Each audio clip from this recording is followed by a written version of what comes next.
The Oregon sunrise spilled across the fields of Roloff Farms, golden light brushing against the red barn, the wind whispering through rows of pumpkins. To millions of TLC viewers, this was the symbol of love, resilience, and family. The Roloffs weren't just a television family, they were America's little big dream, proof that no obstacle, physical or emotional, could defeat unity. But behind those idyllic shots and smiling interviews, something darker had begun to grow, invisible at first, like cracks beneath old paint.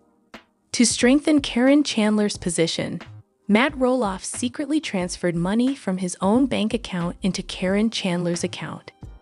No one in the family knew about this matter. But the incident didn't end there. Matt Roloff secretly created a contract with Caryn Chandler through lawyers.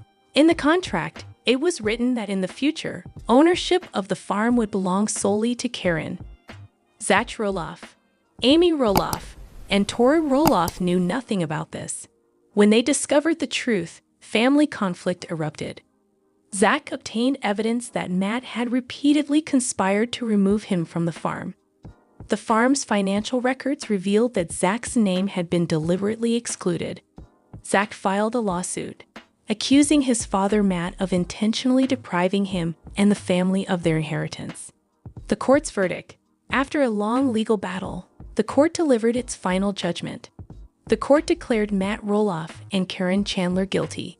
As punishment, both were sentenced to 6 months in prison. The story you're about to hear isn't a rumor, it's a revelation. A story of trust broken, love manipulated, and justice demanded. This is Little People, Big World, the hidden truth behind Roloff Farms. The first signs of distance showed when Matt stopped attending Sunday dinners at Amy's house. He said he was busy with farm renovations, but everyone knew he was spending more time at Caryn's place in Surprise, Arizona. The man who once preached family first now seemed consumed by quiet phone calls and late-night talks with his financial advisor. Caryn, once just the farm's manager, had become his confidant, his advisor, his gatekeeper. "Let me handle it," she'd say, and Matt, tired of years in the public eye, would simply agree. Amy thought Matt was just moving on, as she had with Chris. But Zach noticed red flags, thinner harvest accounts, inflated maintenance payments, and a father who suddenly said, "You don't need to worry about that stuff anymore, son." Then came the night Zach overheard Matt and Caryn whispering, "It's all set. They won't find out." "Good. Let's keep this between us." Alarmed, Zach began digging. Late one night, he unlocked the office cabinet and found a folder marked Personal, MEVs, and CC. Inside were emails, receipts, and legal papers with one haunting line: transfer of ownership upon expiration of life or partnership dissolution. It hit him. His father had promised Roloff Farms to Caryn. That night, Zach drove home in silence, his dream of continuing the family legacy crumbling. What began as love had become control. What began as trust had turned into betrayal. And the farm that once united them was now destined to spark a legal war. The next few months drifted over Roloff Farms like fog, calm on the surface, heavy underneath. Matt on his tractor, Caryn arranging pumpkins, Zach and Tori filming cheerful clips with their kids. But behind that illusion, a quiet plan was already reshaping the family's future. It began one Tuesday morning.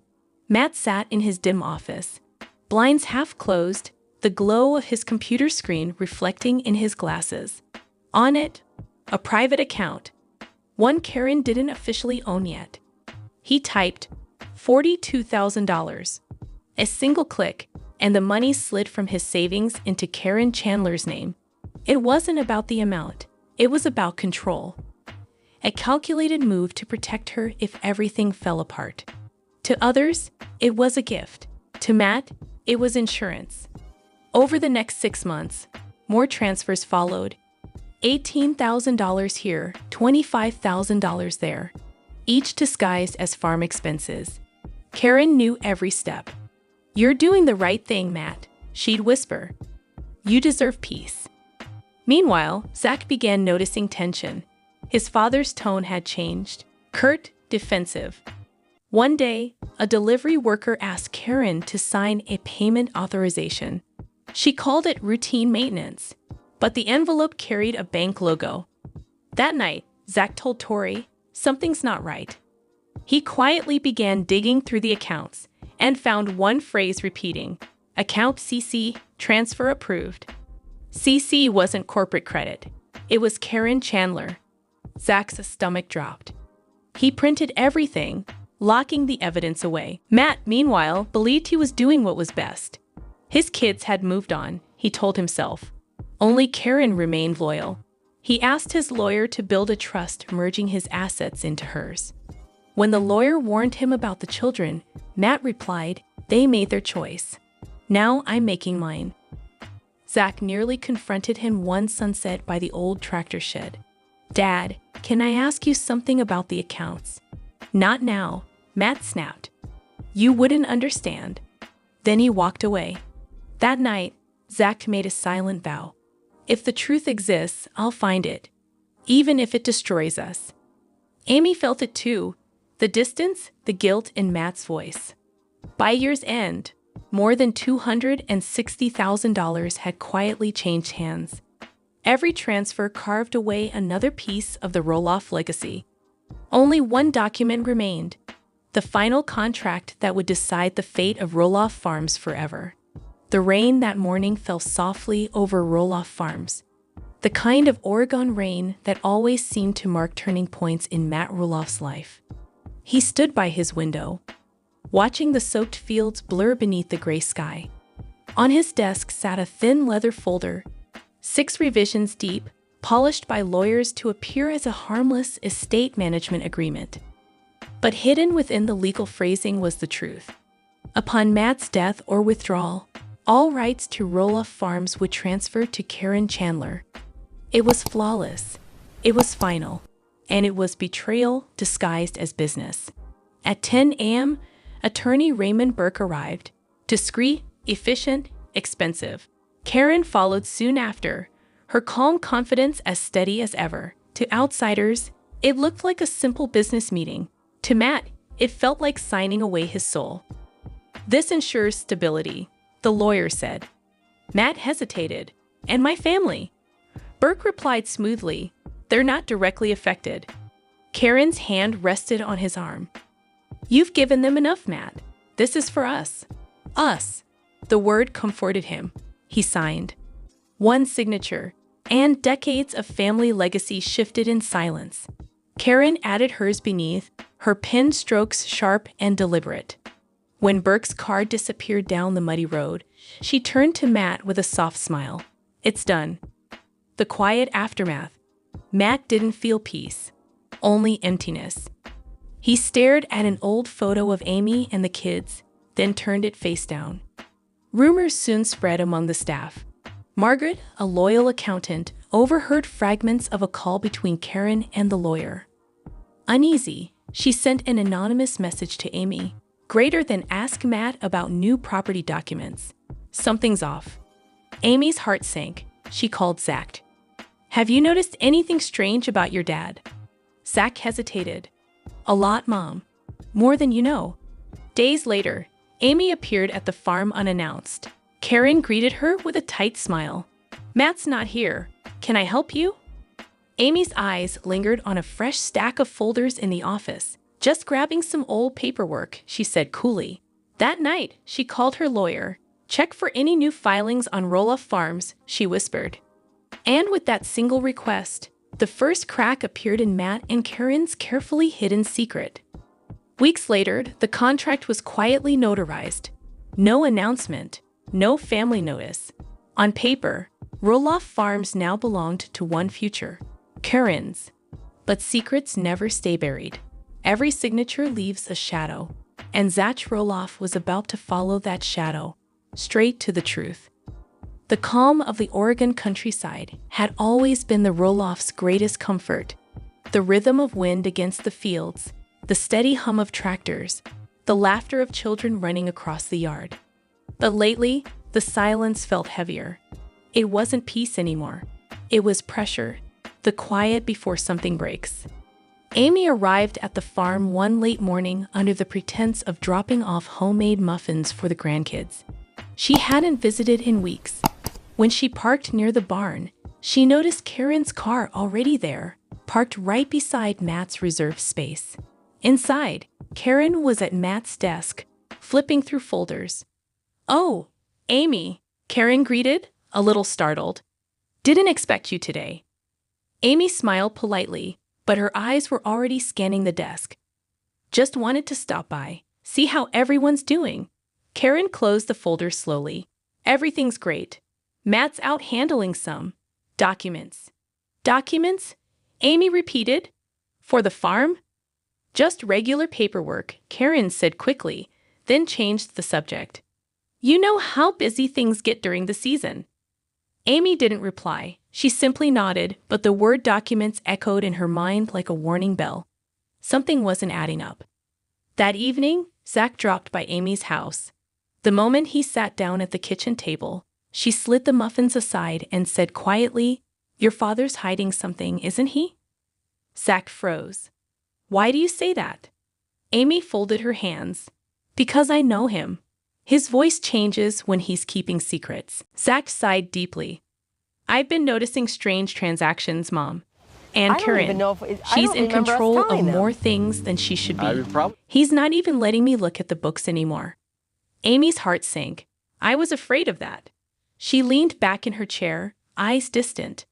"That farm was supposed to stay in the family. I trusted that." Zach clenched his jaw. "It still can, if we find out what he's done." Over the next few weeks, small changes became impossible to ignore. Caryn began introducing new staff members, consultants she called them, who started reviewing the farm's operations. Some employees were quietly dismissed, others replaced. Zach tried to intervene, but Caryn smiled her corporate smile and said, "Your dad approved everything." The signs were everywhere. The family logo on the farm's brochures was slightly altered. A new business account name appeared on vendor contracts. Roloff Chandler Holdings LLC. To anyone else, it was just a rebranding effort. But to Zach, it was the beginning of erasure. One evening, Amy called Matt. Her voice was steady, but beneath it lay years of built-up anger and heartbreak. "Matt, I'm going to ask you something, and I want you to be honest." He hesitated. "What is it?" "Did you sign anything recently about the farm? Anything that changes ownership?" There was a pause, long enough to reveal the truth even before he spoke. "Amy," Matt said finally, his tone sharp, "I don't need to run every business decision by you anymore. We've both moved on." "That's not what I asked," she said quietly. "This isn't about us. This is about our children." Matt's silence was louder than any confession. Then he ended the call. Amy stared at her phone, her pulse racing. She didn't have the proof yet, but she didn't need it. Her instincts, sharpened by decades beside that man, told her everything. Days later, Zach showed Tori the documents he collected, the bank transfers, the missing names, the new LLC. She sat in stunned silence. "Are you going to confront him?" she asked. "Not yet," Zeph said. "If I go now, he'll deny it. I need more than suspicion. I need evidence." But the emotional toll was already visible. Tori noticed how often Zach stared out the window at night, how quiet he became when his phone buzzed with his father's name. The warmth that once held the Roloffs together was thinning, stretched between loyalty and truth. A week later, during a routine family dinner, Matt made an announcement. "I'll be spending more time in Arizona with Caryn," he said casually. "We're managing some personal affairs." Zach's fork froze midway to his mouth. Amy's smile disappeared. There it was, the distance turning permanent.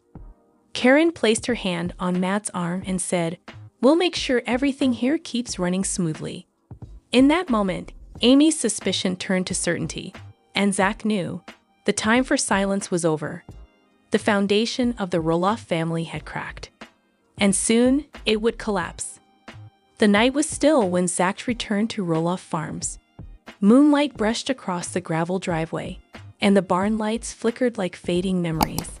He hadn't planned to come, but something inside him demanded answers.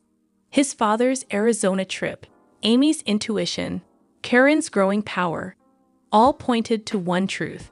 Something was hidden here. Zach parked quietly and headed to the side office, the one Matt never locked because family doesn't need permission. But tonight, it was locked. Circling to the back, Zach found a cracked window. With a piece of wire, he lifted the latch and slipped inside. The office smelled of leather and dust. Once comforting, now haunting. Under the dim desk lamp, he saw a folder labeled Confidential Property Holdings. His pulse raced as he opened it. There it was, stamped and notarized. Transfer of ownership agreement. Roloff Farms. Upon the death, retirement, or withdrawal of Matthew Roloff, full ownership shall transfer to Caryn Chandler. 2 signatures. Matthew James Roloff. Caryn Lee Chandler. Dated 4 months ago. Zach froze. His father hadn't planned to share the farm. He'd already given it away. He sank into the chair, memories flooding back. Childhood summers, fixing fences, learning to drive tractors. All now shadowed by betrayal. His phone buzzed. It was Tori. "Where are you?" "At Dad's office," he said quietly. "I found the contract." He gave the farm to Caryn. Silence. Then Tori whispered, "Oh my God." In the drawers, Zach found email printouts. Legal instructions marked "Ensure confidentiality" and "Avoid beneficiary disclosure." He took photos of everything, then noticed an old family picture on the desk, everyone smiling. He turned it face down. "If Dad can betray the family," he whispered, "I'll protect it, no matter what." Back home, Zach spread the photos across the table. "This isn't just betrayal," he said, voice steady. "It's fraud." Tori asked softly, "What will you do?" Zach plugged in a flash drive. "Save everything. We'll need it for court." That night, beneath the weight of truth, Zach made a promise. The Roloff legacy would no longer be about heritage. It would be about justice. The day Zach decided to confront his father, the Oregon sky hung gray and heavy, like the weight in his chest. The Roloffs had survived years of conflict, but this time the betrayal wasn't rumor, it was signed in ink. Zach texted early that morning. "Need to talk. Alone. At the farm." Matt arrived, cheerful and unaware. Caryn was already inside sorting papers. Zach waited on the porch, arms crossed. "Hey, buddy," Matt greeted. "You look serious." Zach's tone was cold. "We need to talk. About the contract." Matt froze. "What contract?" Zach's voice rose. "The ownership transfer. To Caryn. I found it." The air fell still. Caryn stepped forward nervously. "Zach, you're misunderstanding." "Don't," he snapped. "You both signed it." Matt sighed. "I was going to explain when the time was right." "When you're gone?" Zach shot back. "When we find out we've been erased from our own family?"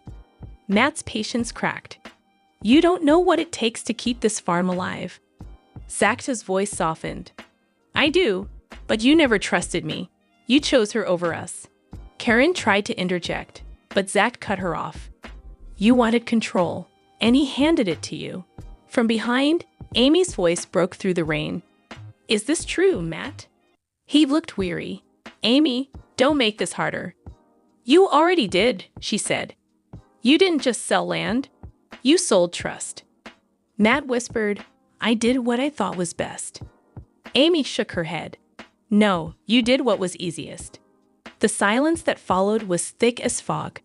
Then Zach said, calm but final, "I'm filing a lawsuit, Dad.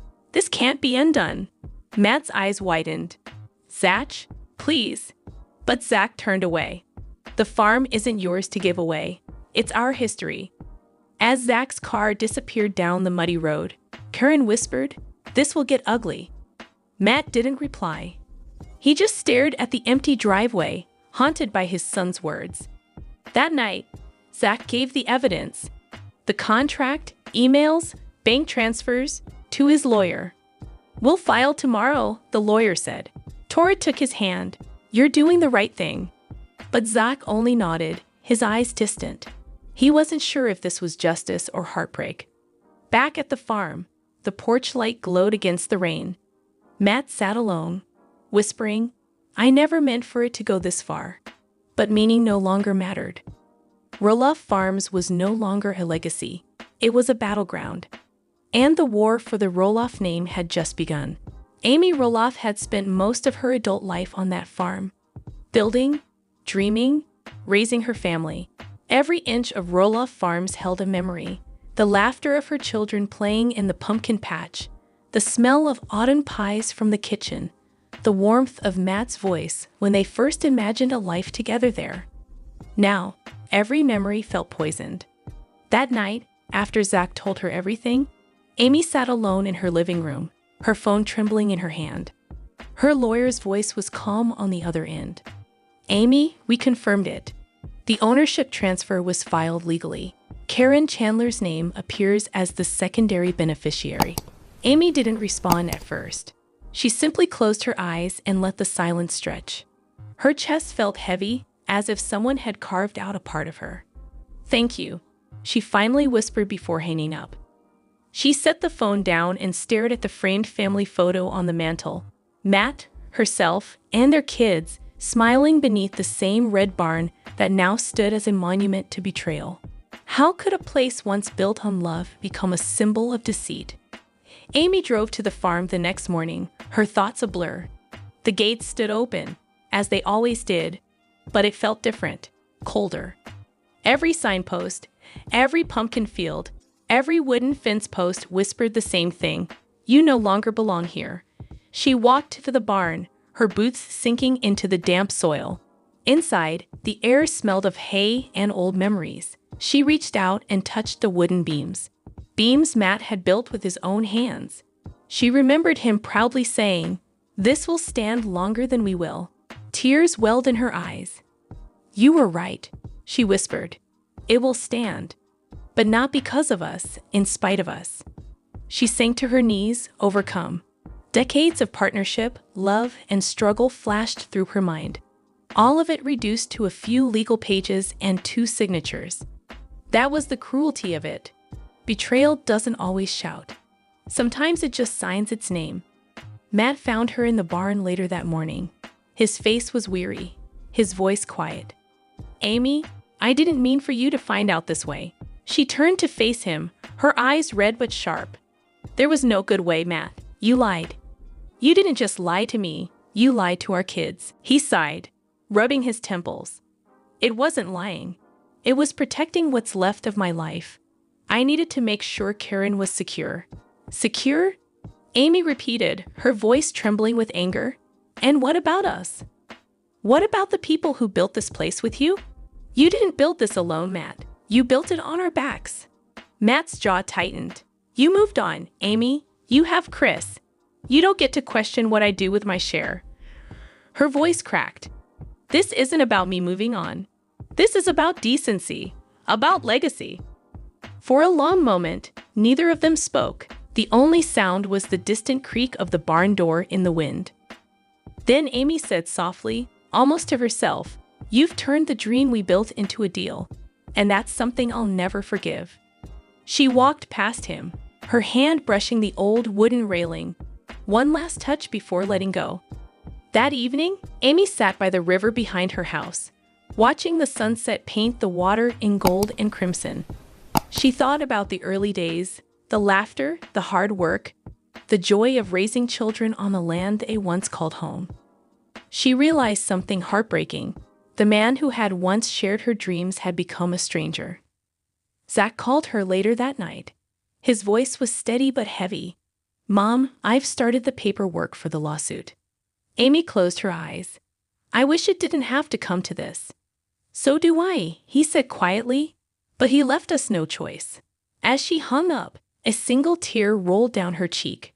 She looked toward the horizon, where Roloff Farms lay hidden behind the trees. "Goodbye," she whispered softly. Not to the land, but to the life she once knew. The lawsuit papers sat on the kitchen table like a wound that wouldn't close. Every time Tori walked by, she felt their weight.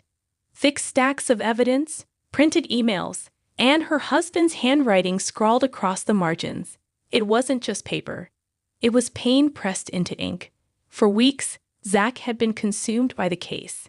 He spent hours on the phone with lawyers, buried in financial records, replaying every conversation he'd ever had with his father.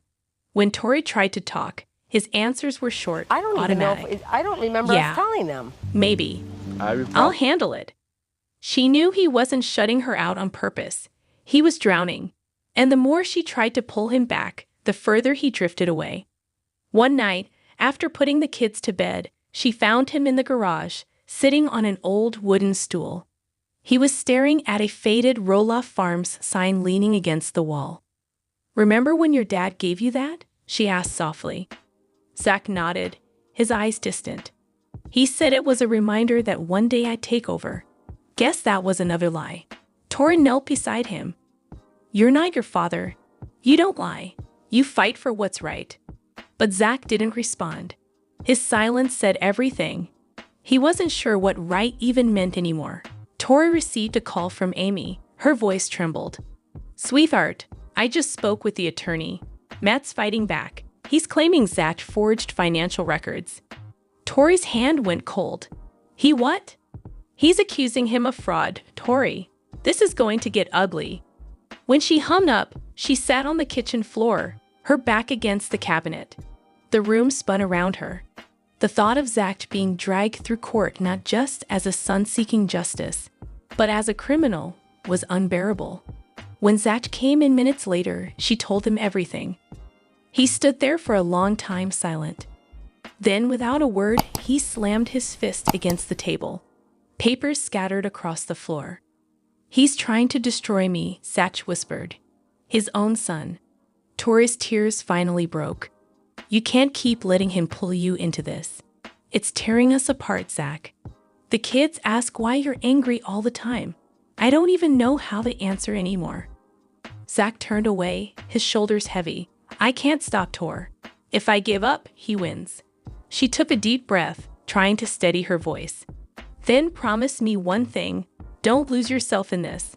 Don't become what you're fighting against." He looked at her, eyes glassy with exhaustion. "I already feel like I have." The days that followed were filled with tension. The simplest things, dinner, bedtime stories, morning coffee, were interrupted by phone calls from lawyers or reporters. Their once warm home now echoed with arguments whispered behind closed doors. At night, Tori often found herself sitting by the window, watching the rain. She missed the man who laughed easily, who played soccer with their kids in the yard. Now, she saw a man carrying the weight of two legacies, the father he loved and the truth he couldn't ignore. One evening, their oldest son asked, "Mom, why doesn't Grandpa come over anymore?" Tori's throat tightened. "Sometimes grown-ups have disagreements, honey. But he's family," the boy said simply. "Family forgives." The words cut deeper than he could have known. Later that night, Tori slipped into bed beside Zach. For once, he wasn't on his phone. He was staring at the ceiling, his hands clasped on his chest. "I don't know how this ends," he said quietly. Tori reached for his hand. "It ends with the truth, no matter how long it takes." He turned to her, his voice barely a whisper. "And if the truth destroys everything?" "Then we rebuild," she said, "together." For the first time in weeks, Zach let out a slow breath. The war wasn't over, court dates loomed, and the family was fractured beyond repair. But in that small, fragile moment, he found something worth holding on to. Not the farm, not revenge, but the hand of the woman who refused to let him fall. And though the storm still raged outside, inside that quiet room, a flicker of hope remained. The morning the new evidence surfaced, the rain hadn't stopped for 3 straight days. It felt like the sky itself refused to let go, just like the Roloff family. Zach sat in his lawyer's office, surrounded by boxes of files, flash drives, and handwritten notes. The fluorescent light buzzed faintly above them. His attorney, David Mason, flipped through a stack of bank records and frowned. "There's something here," he said, pointing at a highlighted section. "See these dates? The funds Matt transferred to Caryn's account. Some of them didn't come from his personal savings. They came from the farm's joint operating account." Zach leaned forward. "Meaning what?" "Meaning those funds were technically shared family property. If he moved them without consent, that's embezzlement." The word hung in the air like thunder. Embezzlement. It wasn't just betrayal anymore. It was a crime. Over the next week, Zach and his lawyer dug deeper. They found emails Matt had sent to a private financial advisor labeled urgent restructuring. One message stood out. All future disbursements should reflect under Caryn Chandler Holdings. Keep all documentation confidential from family affiliates. The timestamp was 2 days before Matt signed the secret ownership transfer. Zach's hands shook as he read the message. "He used the family's own money to buy us out." David nodded grimly. Annie tried to vary it. They compiled everything: emails, bank records, and voice messages from employees who had been pressured to approve unusual payments. Every detail painted the same picture.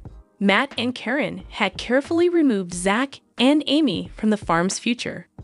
A few days later, Amy visited Zach's house to review the evidence. She sat silently at the dining table, scanning the documents, her expression unreadable. When she finally spoke, her voice cracked. "He used our money, Zach.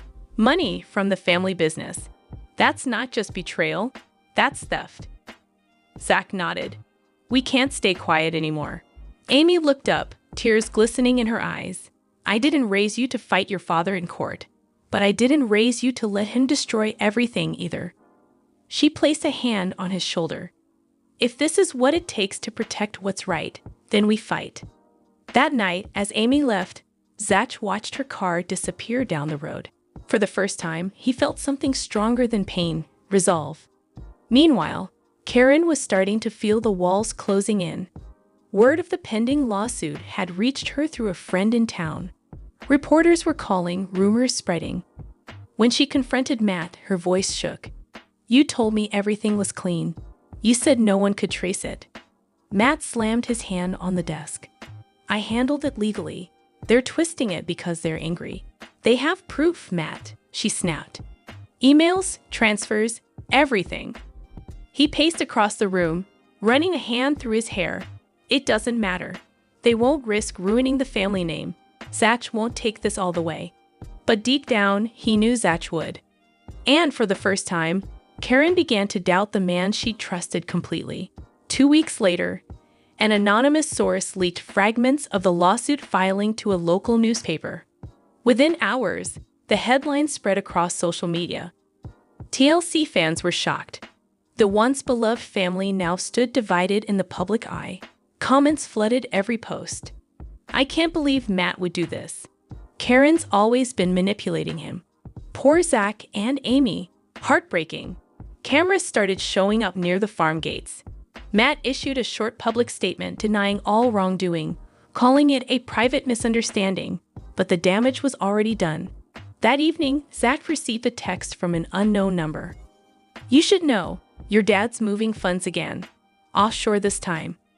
Attached was a screenshot from a bank account showing a large transfer flagged as foreign holding, CC Investments. Zach stared at it, his stomach twisting. Even after everything, the confrontation, the lawsuit, Matt was still moving money, still hiding. He looked at Tori, his voice barely above a whisper. "He's not just fighting us. He's erasing us." Tori reached for his hand. "Then make sure he can't." Zach exhaled slowly, gripping her hand tighter. "It's time to take him to court." And as the rain continued to fall outside, one truth became clear. The fight for Roloff Farms was no longer about inheritance. It was about justice versus blood. The courthouse in Portland was crowded that morning.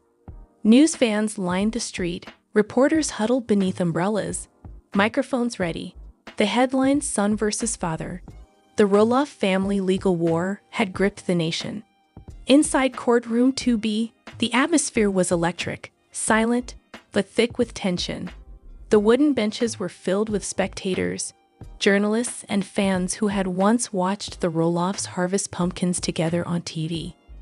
Now, they were watching them tear each other apart. Zach sat at the plaintiff's table beside his lawyer, David Mason. Across from him, Matt and Caryn whispered to their attorney, Raymond Burke, the same man who had drafted the secret contract months earlier. The irony was cruel. When the judge entered, everyone rose. "You may be seated," she said, her voice echoing through the room. "We are here to begin proceedings in Roloff versus Roloff." Amy sat quietly in the second row, her hands clasped tightly together. She wasn't part of the lawsuit, but everyone knew her presence carried weight. Her eyes never left Matt. Zach was the first to take the stand. The clerk swore him in, and he sat down, his voice steady but emotional. "My father always told me the farm was our legacy. That one day, I'd take over and continue what he built. But when I started asking questions about the finances, I realized things weren't right." He described finding the hidden contract, the secret transfers, and the emails instructing financial confidentiality. Each word hit the room like a hammer. David Mason handed him a folder. "Mr. Roloff, can you confirm this document?" Zach nodded. "Yes.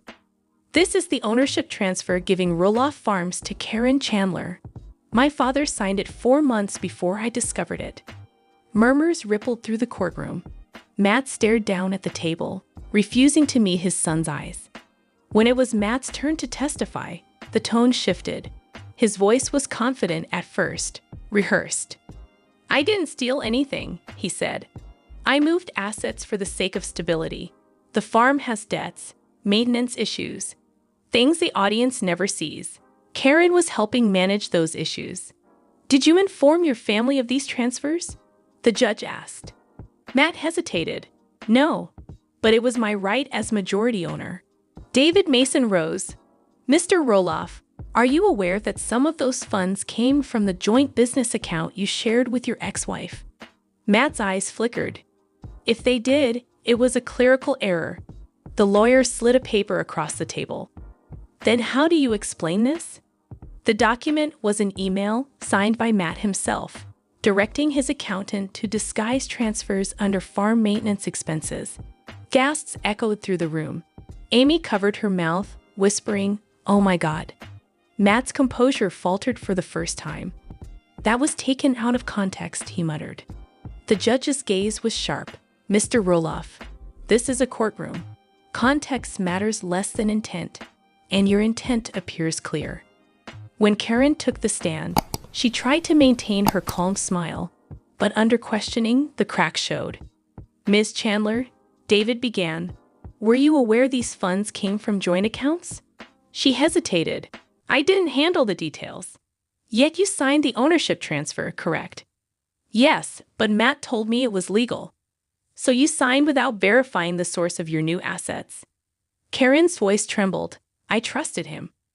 Zach watched silently as her words trembled into the microphone. In that moment, he didn't feel anger, just exhaustion. The woman who'd replaced his mother now sat crumbling under her own lies. When the lawyers finished, the judge looked over her notes. The courtroom was silent. Every camera pointed forward. "I've reviewed the evidence," she said slowly. "The transfers were unauthorized. The contract was deceptive in nature. And this court finds both Matthew Roloff and Caryn Chandler guilty of financial misconduct and fraudulent concealment." Gasps erupted. Caryn's face went pale. Matt leaned back in his chair, his expression blank, as if the words hadn't yet reached him. The judge continued, "This court sentences both defendants to 6 months in federal custody, with restitution to be paid to the Roloff family trust." Zach closed his eyes. Tori grasped his hand tightly. Amy silently wept. After years of silence, secrets, and betrayal, justice had finally spoken. But victory didn't feel like triumph. It felt like loss. As the gavel fell, Zach looked across the courtroom at his father one last time. There were no words left. only a quiet understanding that the farm had cost them everything. The courthouse hallways emptied slowly after the verdict. Cameras flashed, reporters shouted questions, and voices echoed off the marble walls. But inside a small holding room, away from the chaos, Matt Roloff sat in silence, hands folded, eyes blank. Caryn sat beside him, pale and trembling. For the first time since the trial began, she looked smaller. Not the confident woman who once stood beside him at the farm, but someone stripped of certainty. "Matt," she whispered, "they're really sending us to jail." Matt didn't answer. His thoughts drifted somewhere far away. Back to the fields of Roloff Farms, the smell of cut hay, the laughter of his kids when they were young. He'd built that world with his hands, and now, because of one signature, one secret, it was gone. Their lawyer entered quietly, closing the door behind him. Raymond Burke looked exhausted. "I filed an appeal," he said flatly, "but you should prepare yourselves. The evidence was strong. The judge won't reverse it easily." Matt finally spoke, his voice hoarse. 6 months? That's half a year." 6 months and full restitution," Burke corrected. "The court is demanding repayment of the transferred funds, roughly $260,000. Caryn covered her face. "Matt, I can't go to prison. I can't." Matt rubbed his temples. "We'll figure it out." But even he didn't believe his own words. That night, they were escorted to a temporary detention facility to await processing. The drive there was silent. The sound of rain tapping against the windows, the only reminder that the outside world still existed. In the dim light of the holding cell, Caryn finally broke down. "I didn't sign up for this," she said through tears. "You told me it was safe. You told me no one would ever find out." Matt stared at the floor. "I thought I was protecting us." "Protecting us?" Her voice rose, trembling with anger. "You destroyed your family. You destroyed yourself. All because you couldn't let go of control." Matt turned toward her, his voice cracking. "You think I wanted this? You think I planned to hurt them? I just wanted to make sure the farm stayed alive. It was my life's work, Caryn."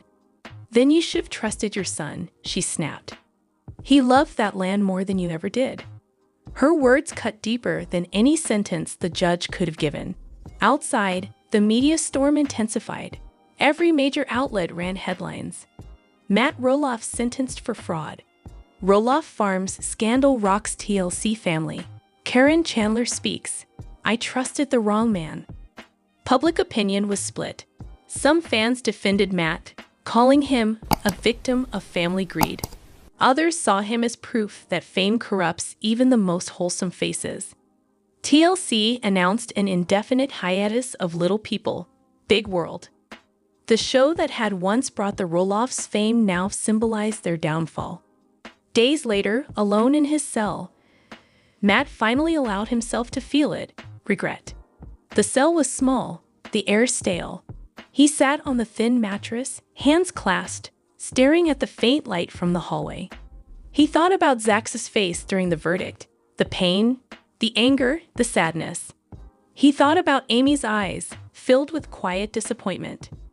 He thought about how the dream that once united them had turned into a prison, literally. He whispered into the darkness, I did it for the farm. But the words sounded hollow, meaningless. The farm didn't visit him. The farm didn't forgive him. Only silence answered back. A week into their sentence, Caryn sent him a note through the correctional facility mail system. The handwriting was neat but cold. Greater than Matt, I can't do this anymore. When we get out, I'm leaving Oregon. I can't live under this shadow. I hope one day your family forgives you. But I can't carry this guilt anymore. He read the letter twice, then folded it carefully and placed it under his pillow. For the first time, he didn't fight the pain. He let it wash over him. The loneliness, the shame, the quiet realization that he had traded love for control and lost both. As the lights dimmed that night, he whispered one final thought to himself, barely audible. And for the first time in years, Matt Roloff cried, not as a builder, not as a businessman, not as a reality star, but as a father who finally understood what he had broken. Oregon woke to a storm of headlines.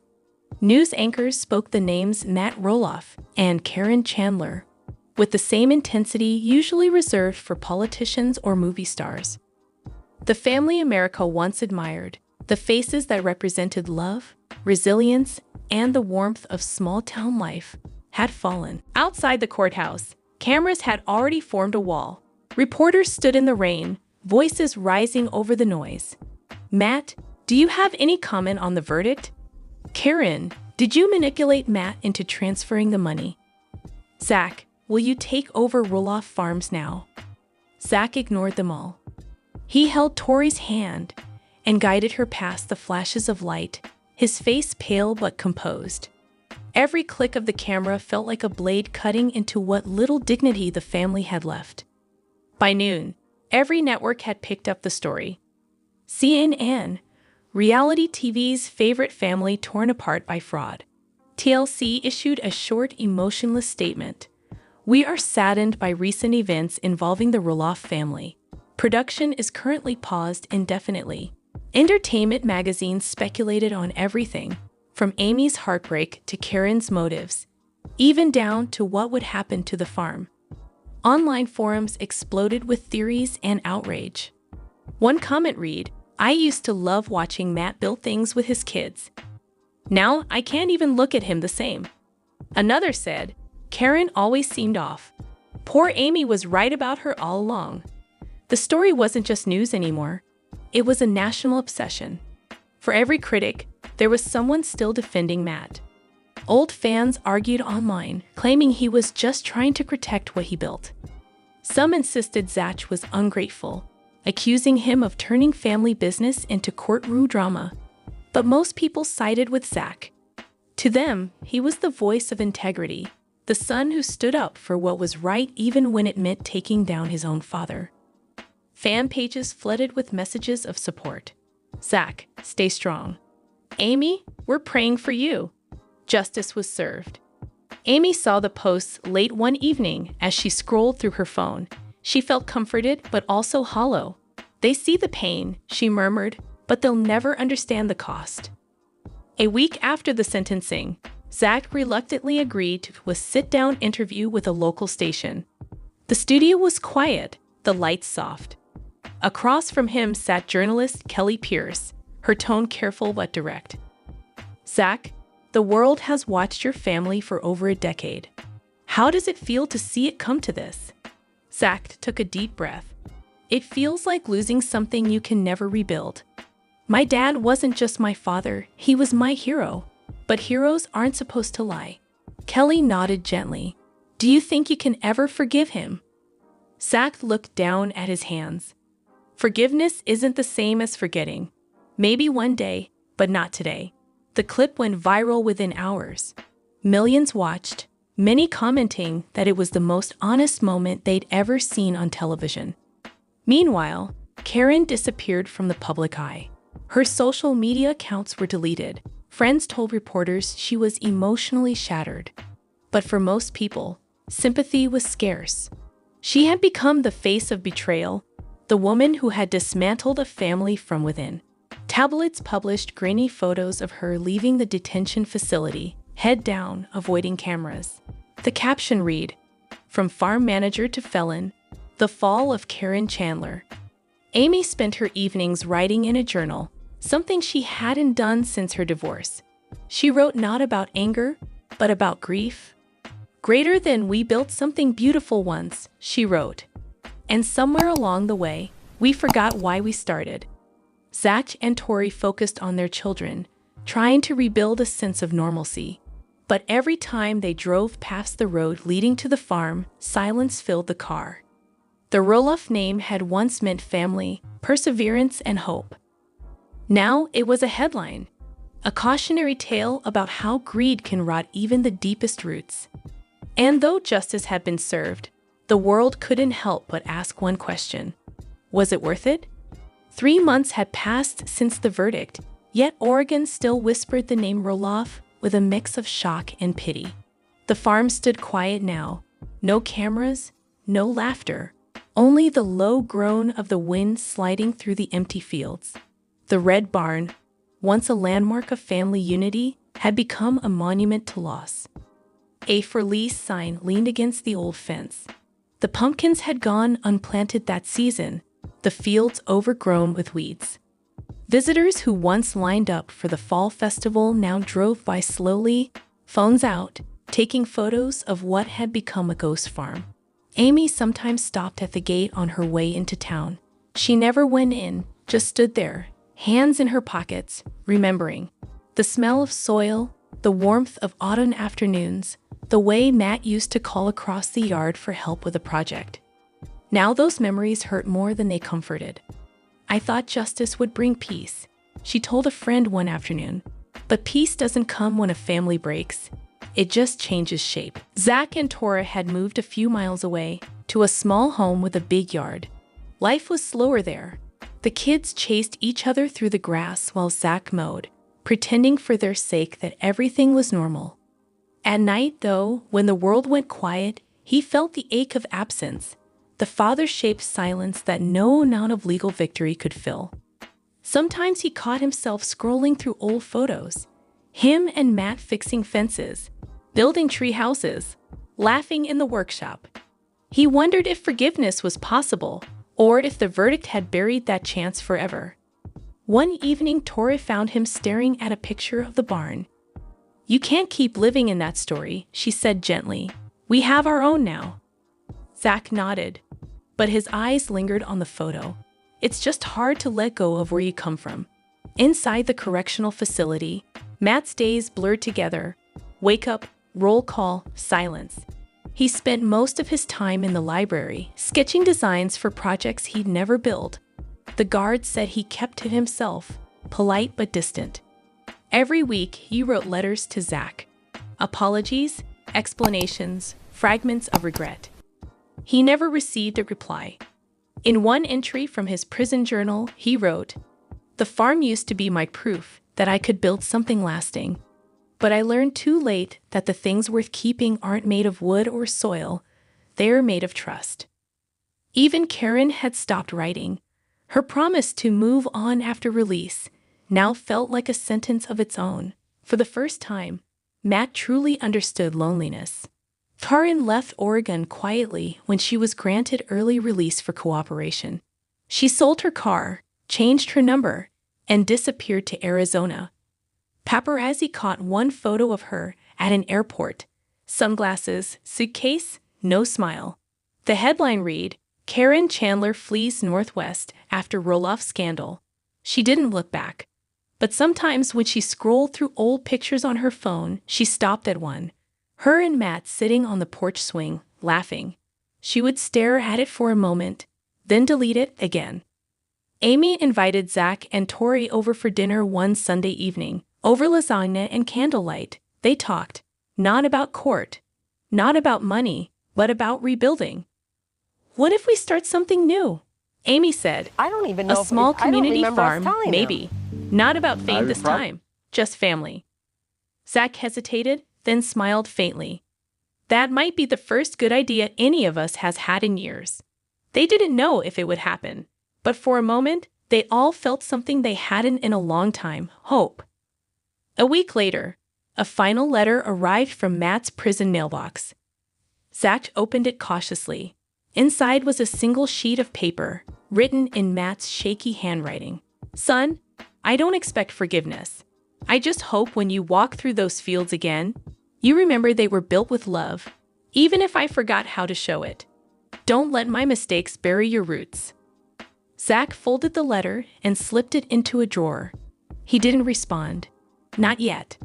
But later that night, he stood on his porch, looking toward the distant silhouette of Roloff Farms beneath the moonlight. For the first time, he didn't feel anger, just sorrow, and the faintest glimmer of forgiveness trying to grow. The verdict had ended the war, but its shadow would linger for years, stretching across the farm, across the family, and across the hearts of everyone who once believed that love alone could hold a legacy together. 6 months after the verdict, the prison gates opened quietly one gray morning. Matt Roloff stepped outside carrying a small cardboard box, 3 notebooks, a folded photo of the farm, and a letter from the warden wishing him luck on the outside. The air smelled of rain and soil. Freedom should have felt like relief. Instead, it felt like an unfinished sentence. Matt rented a modest apartment on the edge of Hillsborough. No visitors came that first week. Caryn was gone, Amy kept her distance, and Zach hadn't replied to a single letter. He filled his days with simple routines: coffee at dawn, slow walks, rebuilding his strength. Every evening he looked toward the west, where the silhouette of Roloff Farms stood against the horizon. The barns were smaller from here, but the memories were just as large. He wanted to go back, but he didn't know if he was welcome. In his absence, Zach and Amy had kept the property in legal limbo. After months of negotiation, the court granted them joint administrative rights. They decided not to sell, but to reopen it under a new name, Hope Acres. The sign went up in late spring. The first event wasn't a festival or a show. It was a community gardening day. Locals came with their children, planting rows of sunflowers and tomatoes. There were no cameras, no sponsors, no interviews. Just soil, laughter, and second chances. When Amy saw the fields full of families again, she whispered, "That's what it was always supposed to be." A month later, Matt drove to the edge of the property. He stayed in the truck for nearly an hour, engine idling, hands gripping the steering wheel. Finally, he stepped out. The gravel crunched beneath his boots, the same sound he'd heard every morning for decades.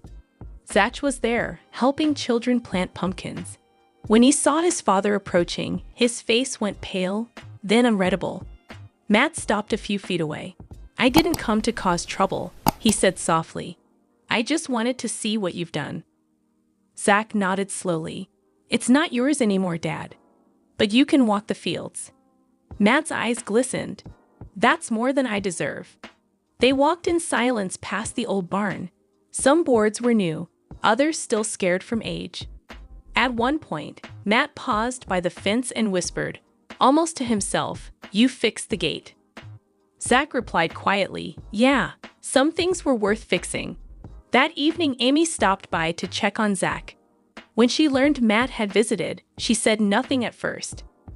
Then, after a long pause, she said, "People change when they lose everything. Sometimes that's the only way they learn what matters." Zach looked at her, unsure. "Do you think he's changed?" Amy sighed. "I think he finally knows what he destroyed. That's a start." A week later, a small envelope arrived at Zach's house. No return address, just his name written in Matt's shaky handwriting. Inside was a single sheet of paper. "Son, I walk the fields again. They're alive because of you. I once believed legacy meant ownership. Now I know it means continuation. You continued what I couldn't. Thank you, Dad." Zach read it twice, folded it carefully, and slipped it into the same drawer where the old contract once lay. The contrast wasn't lost on him. One paper had destroyed their bond. This one had started to mend it. Summer came early that year. The fields at Hope Acres thrived, bright rows of pumpkins, sunflowers stretching toward the sky. Visitors began to return, not for the fame, but for the story of redemption. Sometimes Matt helped quietly behind the scenes, repairing fences, painting signs, never asking for credit. He and Zach didn't talk much, but when they did, it was civil, careful, human.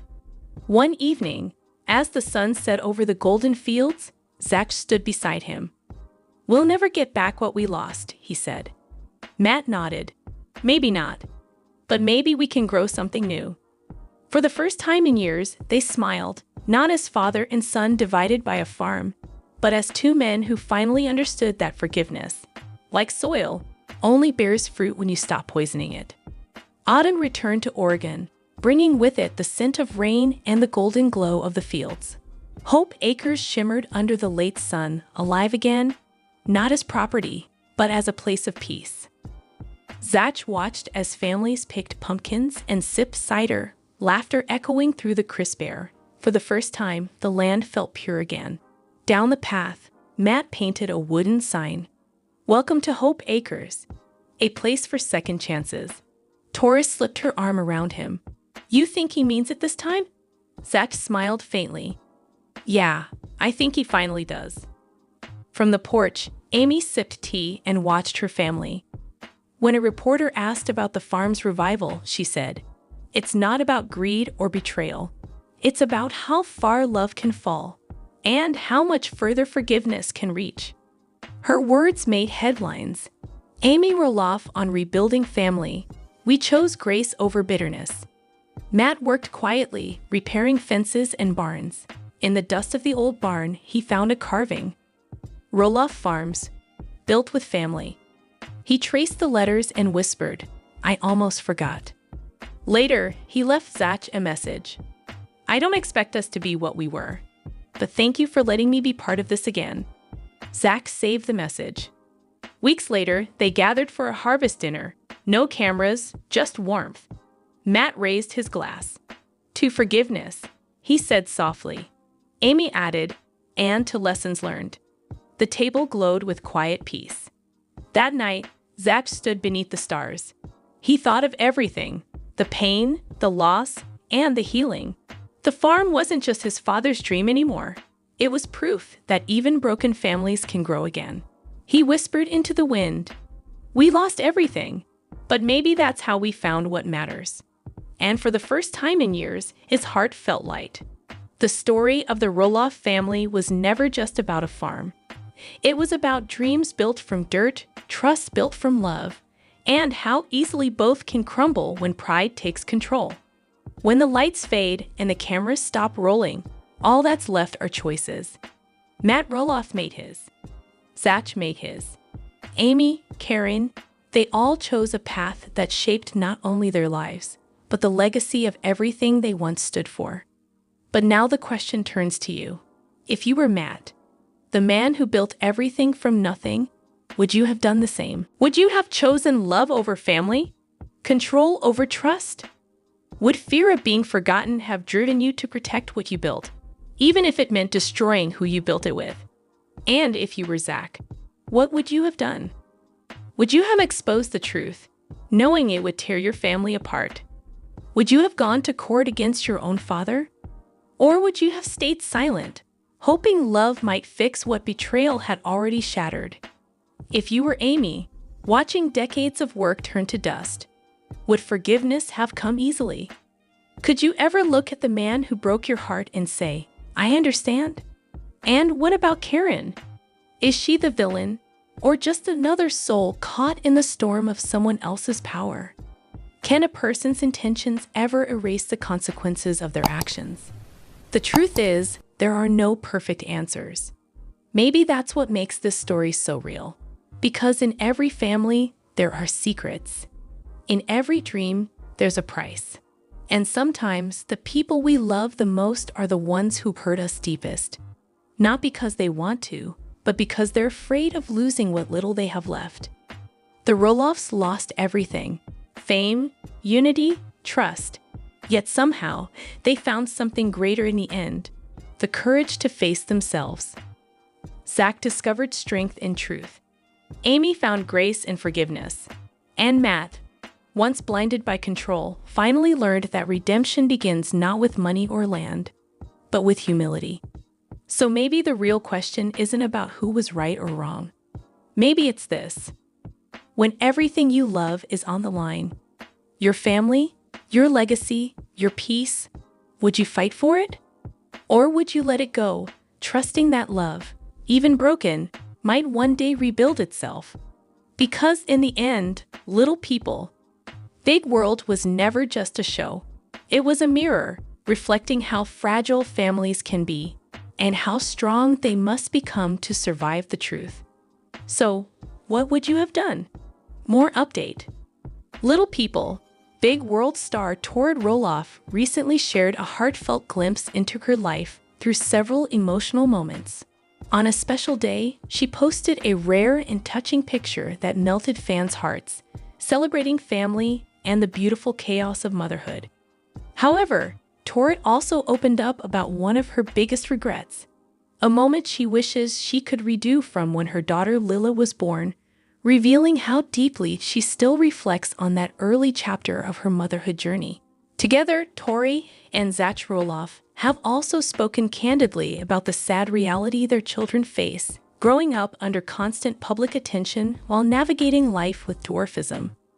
Amid these tender confessions, Tori recently shared that she is mourning a devastating loss, expressing raw emotion and gratitude for the love and support around her. These moments show the true strength of Tori's heart, balancing motherhood, love, and loss with honesty and grace. I will explain everything. Tori Roloff reportedly shared an exclusive photo on a special occasion, according to her most recent social media updates about Little People, Big World. How has Zach Roloff's wife been lately, and what has she posted online? Since leaving Little People Big World after season 25, which led to the show's cancellation, Zach Roloff and Tori Roloff have been busy with their own projects. Thanks to their podcast, Raising Heights, they've been able to devote more time to their children and each other. Now that they aren't tied down to a Little People Big World filming schedule, the whole family can enjoy more free time. Tori, meantime, continues to keep her supporters informed through social media. I know it's not the same as seeing the entire season, but at least this way folks can keep up with what's happening. Tori Roloff recently posted an unusual photo to social media where she has a large fan base. A number of siblings and their relatives gathered to observe Good Friday, as it turned out. Tori Roloff posted a slew of photos including her own children, the children of Jeremy and Audrey Roloff, and others. Isabel Roloff was also present. The small children are able to spend quality time with their relatives despite the fact that there was a lot of drama that transpired on camera in Little People Big World moments. Included in a handful of the photos as well is Amy Roloff, who appears as joyful as ever in the company of her loved ones and grandchildren. Cousins, eggs, and sunshine was the caption that Tori Roloff penned beside her latest social media post, featuring all of the family photos. Good Friday had arrived. Coming soon Sunday. Zach, Tori, Jeremy, Audrey, Jacob, and Isabel are all highly debated characters among Little People Big World viewers. One thing that many people do agree on, though, is that they'd adore the kids and look forward to watching the Roloff's offspring grow up. The return of Zach and Jeremy, according to one commenter. How wonderful. Oh, how nice that Zach's family made it well, except his sister Molly loved the picture of all the kids, contributed a second commenter. I can't get enough of the cousins getting back together, said another commenter. Happy Easter. Someone else added, these are fantastic. In the photo by herself, Lila looks incredibly similar to Amy. The photographs and recollections are wonderful, as another commenter said. I would love to see a photo of Zach and Jeremy cuddling together. Is this latest update from Tori Roloff something you can get behind? How do you feel about family gatherings like this? Please inform us by leaving a comment below. LPBW Tori Roloff shares big regret when Lila was born. Viewers continue to follow Tori Roloff's daily updates even if Little People Big World is no longer airing. Just recently, the mother of three revealed her deepest regret about the birth of her daughter Lila Roloff. Can you tell me what she said? Many viewers continue to check Tori Roloff's social media for news and updates on Little People Big World, even after the show was canceled after season 25. Staying connected with the Roloff family on social media is a great alternative to watching the show when new episodes aren't airing. A lot of viewers who watched Little Viewers Big World wish the children of Tori and Zach Roloff might have been in more episodes, as they were supposed to be the show's future stars. It was never going to happen, though, due to the show's cancellation. No one can deny that the three Roloff children are beloved by viewers of Little People Big World, regardless of their feelings towards Tori and Zach Roloff. Many fans wonder if these two will have additional children in the future. On the other hand, they've made it plain that they're done having kids. Still, Tori Roloff has no qualms about showing her fans old baby videos. She just posted one from Lila's early days with her followers. Not only that, but she continued by saying that the moment Lila was born, she had the greatest regret of her life. Tori captioned the video with, "Poor Lila was born in the time of these awful Instagram filters." She also included a video of little Lila.